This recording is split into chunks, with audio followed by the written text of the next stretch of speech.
everybody, today we're going to go ahead and demonstrate to you one of our brand new items. To my right, you're looking at our Evap fan coil for freezer. Okay, this is an Evap fan coil for freezer, for walk-in freezer. It's going to run on 1 horsepower. Obviously you got both your fans on the front.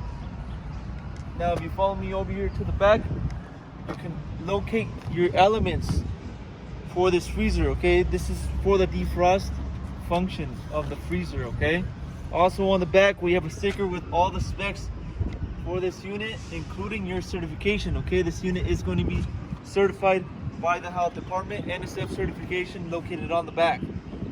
Okay, this is a 1 horsepower as I mentioned. Now measurements for this Evap fan coil, you're looking at a length of about 45.5 inches. Your depth 17 inches. Overall height 16 inches. Okay, so this is an Evap fan coil for freezer, for your walk-in box or your walk-in freezer. Okay, if you're interested in one of these units, go on our website coolerdepotUSA.com. We'll update more information regarding this unit, including the price. If you have any other questions regarding this unit, you can also give us a call and we'll help you guys out. Thanks for watching.